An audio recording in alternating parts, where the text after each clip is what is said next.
Bismillahirrahmanirrahim. Pembahasan kita kali ini adalah tentang i'rab dari kalimat isim yang terletak setelahnya isim tafdhil. Bagaimana status i'rab daripada kalimat isim yang terletak setelahnya isim tafdhil? Isim tafdhil sendiri adalah merupakan kalimat isim yang digunakan untuk menunjukkan makna perbandingan antara dua hal atau lebih, di mana kalimat isim yang diperbandingkan itu memiliki sifat yang sama. Isim tafdhil ini memiliki syarat dan pola bentuk khusus. Manakala yang dibandingkan itu berupa satu orang atau satu benda. Jadi di sini terdapat dua hal yang mana kedua hal ini memiliki sifat yang sama. Maka dalam hal ini isim tafdhil memiliki makna lebih dari. Jadi biasanya dimanain lebih dari. Kita ambil contoh seperti lafadz anta a'lamu minni. Anta adapun engkau, a'lamu ialah lebih berilmu atau lebih banyak ilmunya, lebih alim minni dariku. Di sini dibandingkan di antara dua hal. Jadi yang dibandingkan ini adalah satu orang dibandingkan dengan yang lainnya, di mana keduanya memiliki sifat yang sama, yaitu sama-sama memiliki ilmu. Namun antara yang satu dengan yang lainnya itu mengandung makna lebih, sehingga isim tafdhil di sini diberi makna lebih dari. Anta a'lamu minni. Anta adapun engkau, a'lamu ialah lebih alim minni dariku. Contoh yang lain seperti lafadz Khalidun ajmalu min akhihi.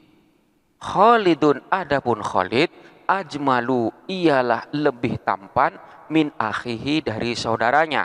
Di sini perbandingan di antara dua orang, yaitu antara Khalid dan saudaranya, di mana kedua hal ini sama-sama memiliki sifat yang sama, yaitu memiliki sifat yang tampan. Namun antara yang satu dengan yang lainnya ini memiliki sifat lebih, sehingga ajmalu di sini diberi makna lebih dari. Khalidun adapun Khalid, ajmalu ialah lebih tampan min akhihi dari saudaranya. Ini manakala yang dibandingkan adalah satu orang atau satu benda. Selanjutnya manakala yang dibuat perbandingan itu lebih dari dua, lebih dari satu, artinya dua, tiga dan seterusnya. Maka di sini isim tafdhil biasanya diberi makna paling. Contohnya seperti lafadz Khalidun amharut tullab. Khalidun adapun Khalid, amharut tullabi ialah paling mahirnya para siswa, paling pandainya para siswa.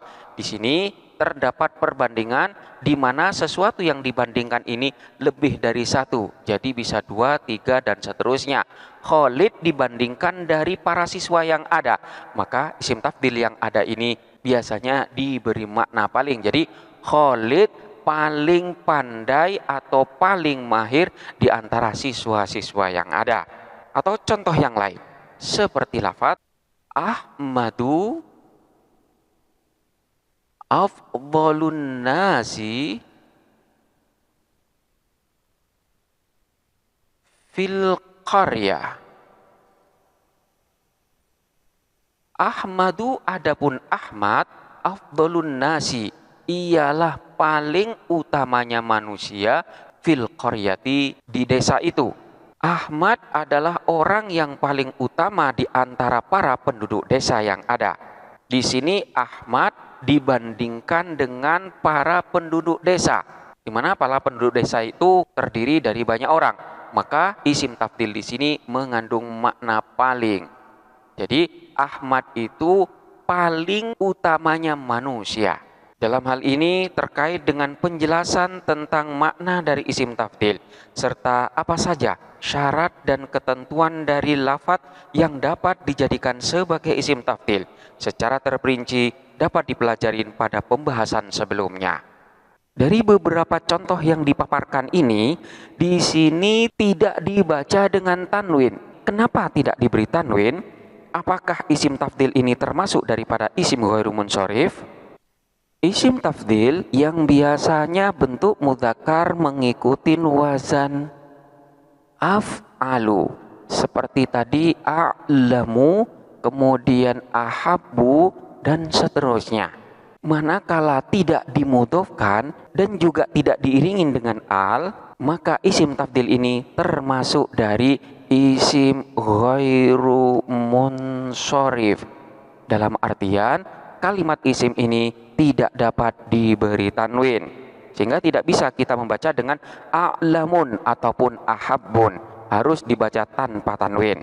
Dan ilat yang menghalangi isim tafdil ini untuk dapat menerima tanwin adalah yang pertama, karena memang isim tafdil sendiri mengandung makna sifat.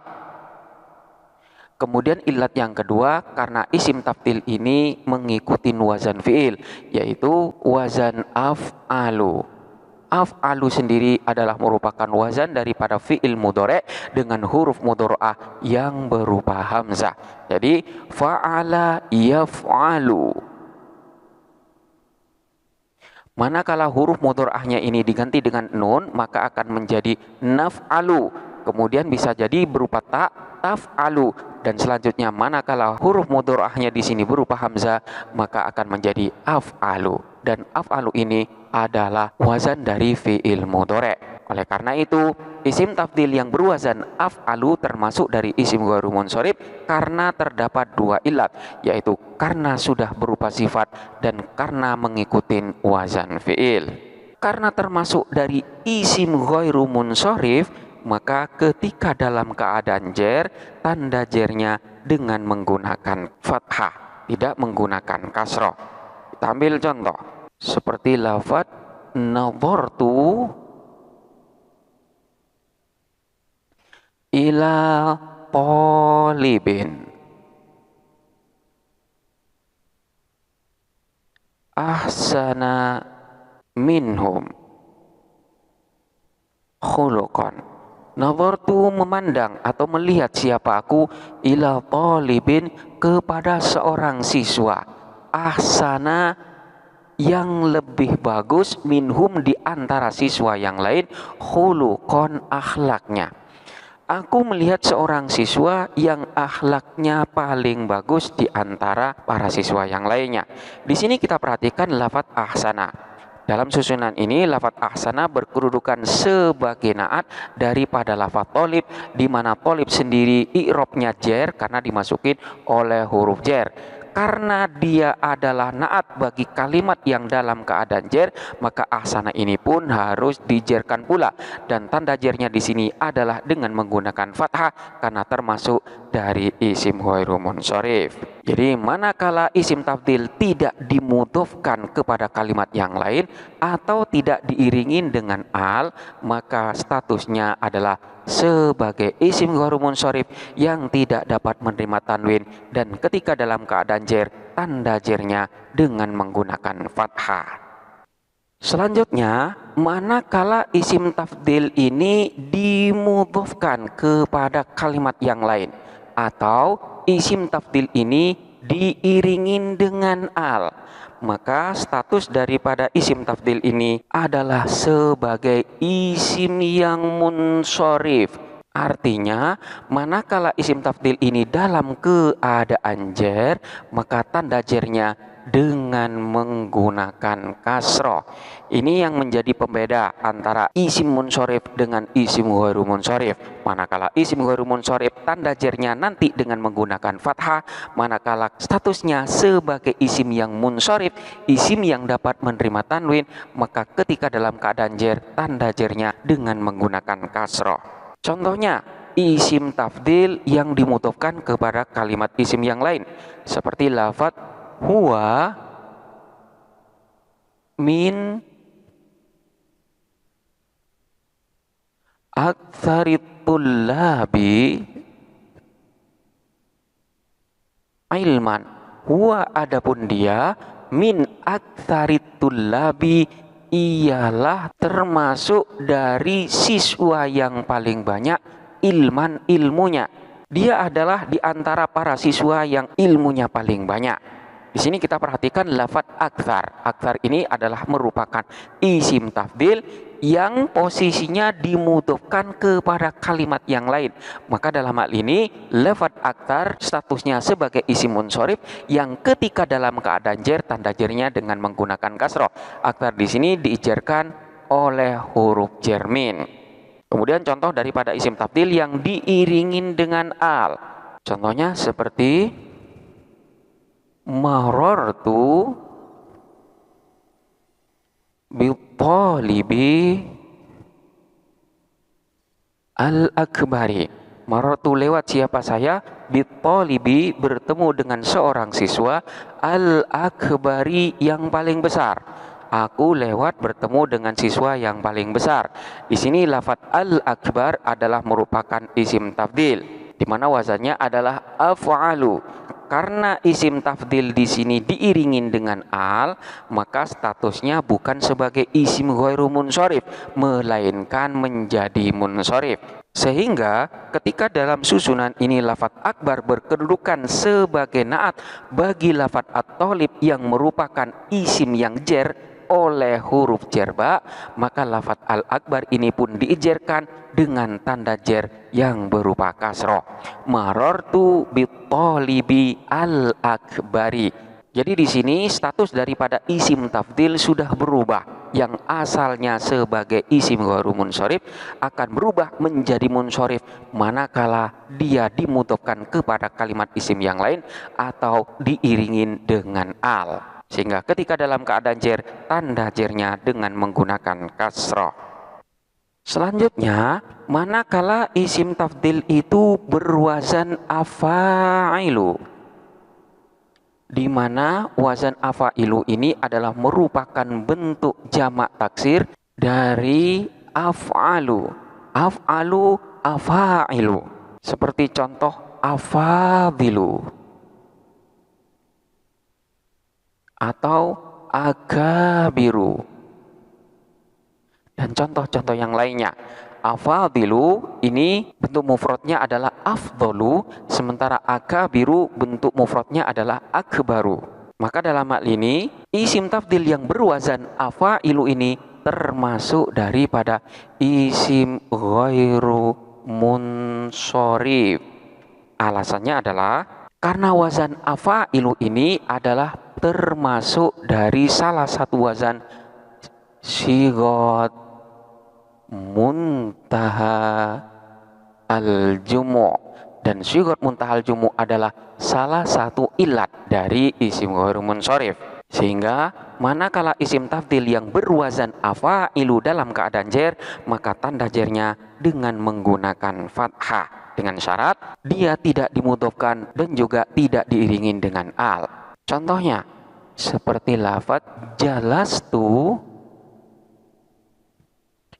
ma'a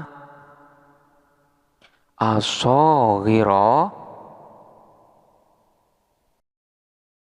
minat tullabi.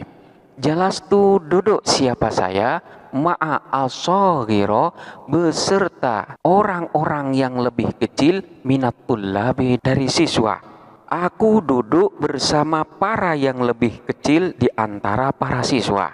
Di sini terdapat lafaz as-saghira yang merupakan bentuk jamak dari lafaz asgharu.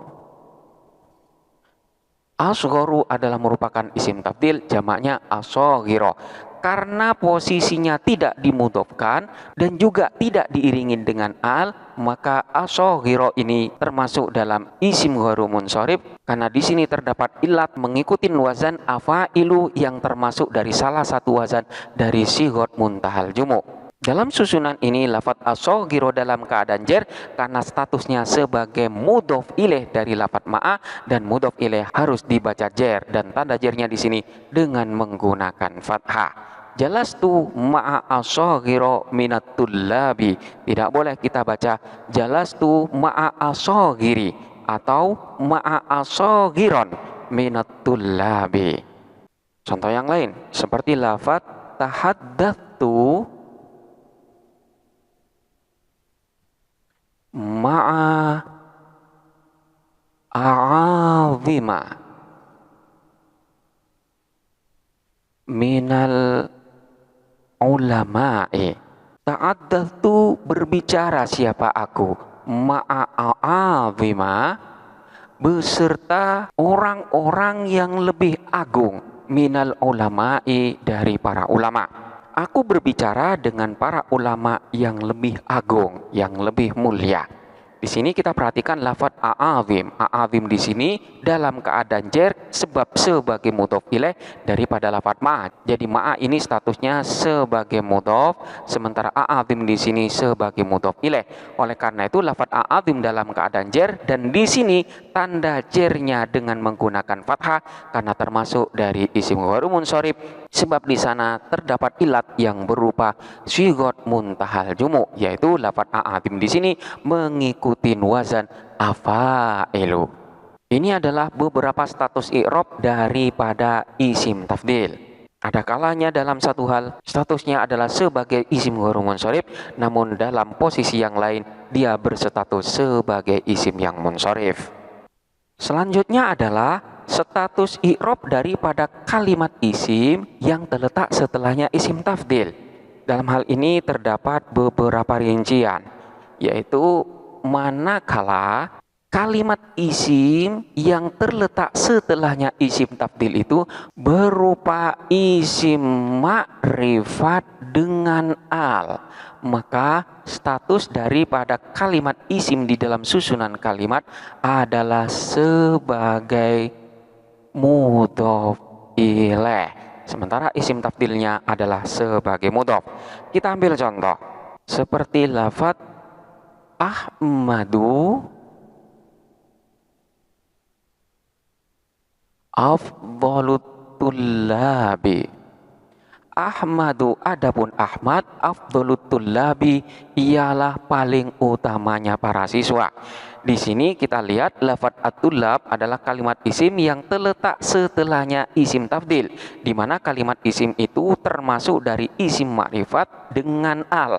Maka dalam hal ini statusnya adalah sebagai mudhof ilaih yang i'rabnya pun harus dibaca jer. Sementara isim tafdil sendiri adalah sebagai mudhofnya. Contoh yang lain seperti lafadz kun khairat tullabi. Kun, hendaklah ada siapa engkau, khairat tullabi ialah sebaik-baik siswa. Jadilah engkau siswa yang terbaik. Sama dengan contoh yang pertama, di mana lafadz at-tullab di sini adalah kalimat isim yang posisinya terletak setelahnya isim tafdil, dan isim tersebut adalah merupakan isim ma'rifat dengan al. Maka dalam susunan ini statusnya sebagai mudhof ilaih yang harus dibaca jer, sementara lafadz khair sendiri adalah sebagai mudhofnya. Lalu kenapa lafadz khairun ini dianggap sebagai isim tafdil, padahal di sini tidak berwazan af'alu? Pada asalnya lafadz khairun atau lafadz yang serupa dengan lafadz khairun yaitu lafadz syarrun ini termasuk daripada isim tafdil, di mana khairun sendiri pada asalnya adalah akhyaru. Akhyaru lebih baik, mengikuti wazan af'alu. Selanjutnya hamzahnya di sini dibuang karena memang di dalam penggunaan seringkali tanpa menggunakan hamzah. Kemudian karena huruf yang pertama di sini dalam keadaan sukun maka tidak bisa dibaca, maka harus dilakukan pertukaran harkat, di mana harkat daripada huruf ya ditukar dengan harkat daripada huruf kha sehingga jadilah khairun. Demikian pula dengan lafadz syarrun. Syarrun di sini pada asalnya adalah syarrun. Karena terdapat dua huruf yang sejenis dalam satu kalimat, maka huruf yang pertama diidghamkan kepada huruf yang kedua. Pada asalnya adalah asyroru, mengikuti wazan af'alu. Kemudian hamzahnya di sini dibuang karena dalam penggunaannya sering kali tanpa menyertakan hamzah. Selanjutnya di sini huruf pertama dalam keadaan sukun sehingga tidak bisa dibaca. Maka dilakukanlah pertukaran harkat, yaitu harkatnya ro ditukar dengan harkatnya syarun.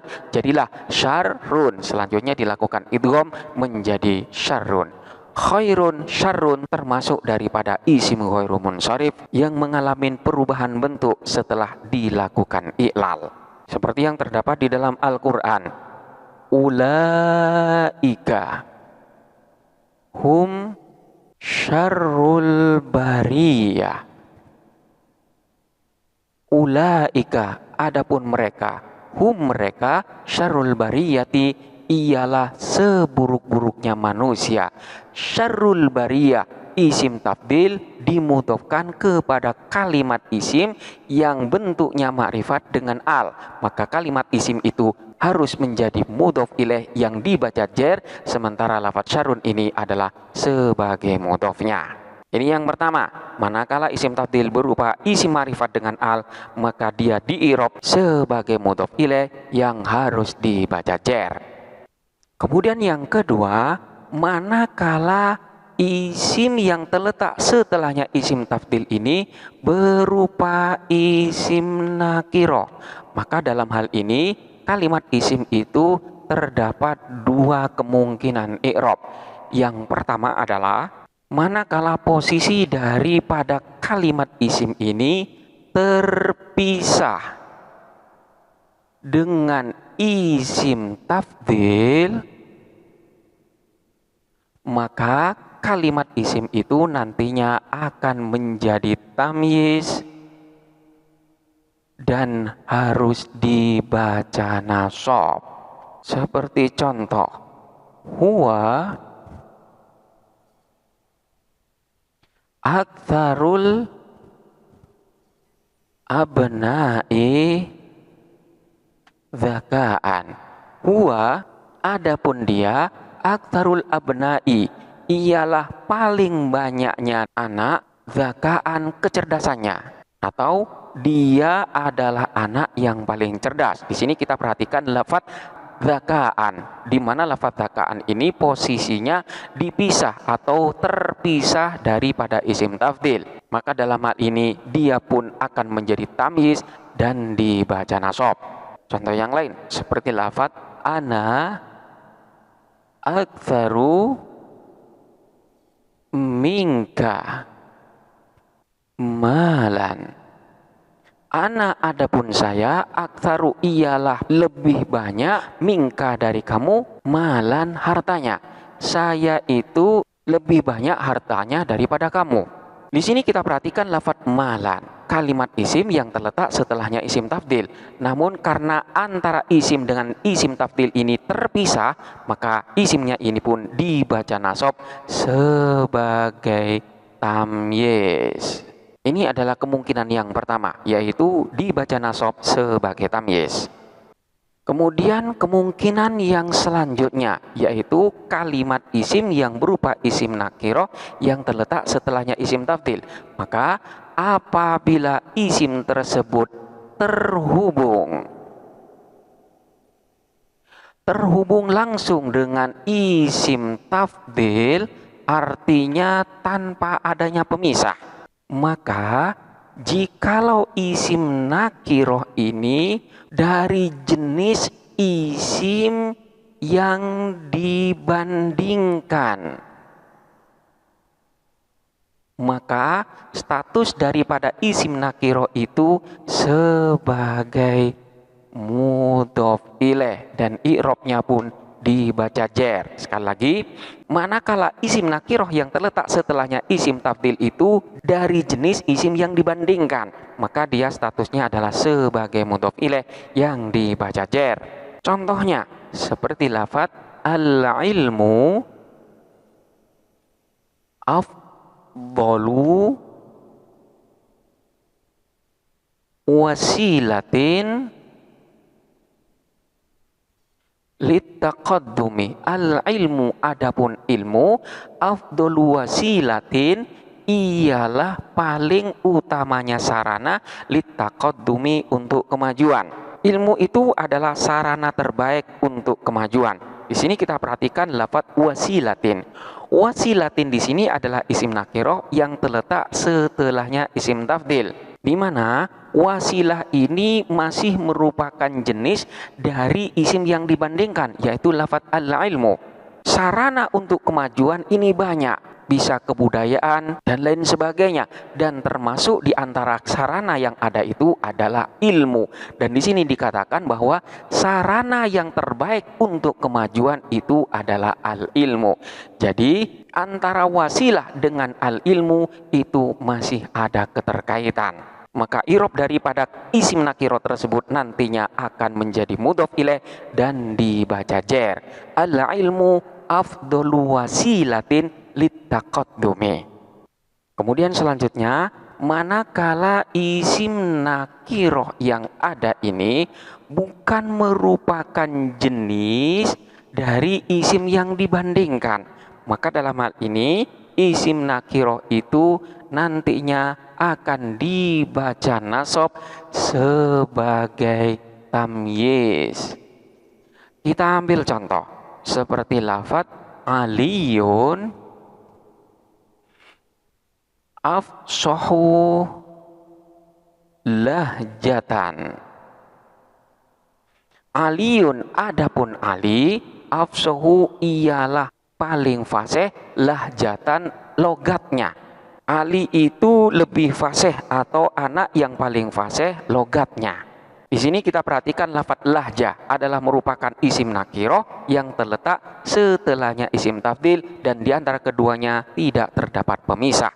Karena lafadz lahjah bukan merupakan jenis daripada Ali, di mana Ali ini adalah manusia, sementara lahjah ini bukan manusia, maka lafadz lahjah ini nantinya akan dijadikan sebagai tamyiz dan dibaca nasab.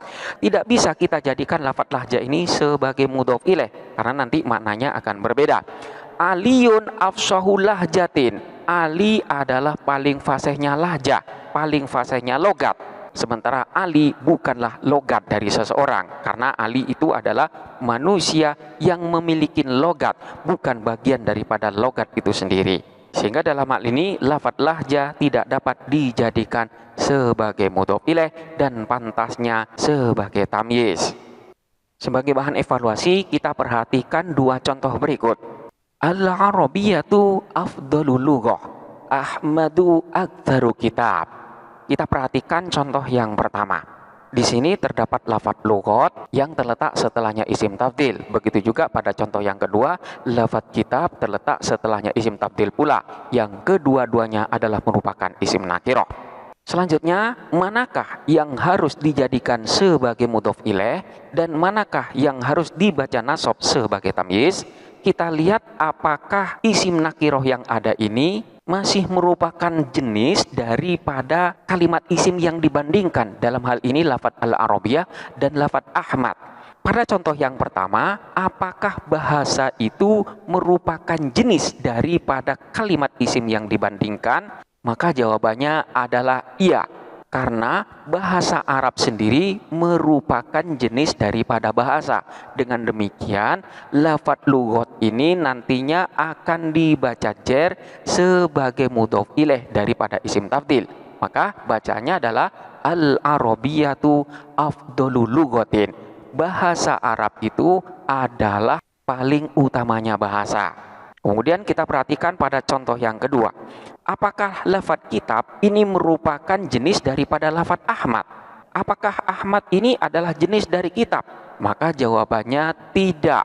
Tidak dapat kita katakan bahwa kitab ini adalah jenis daripada Ahmad atau Ahmad ini adalah jenis daripada kitab.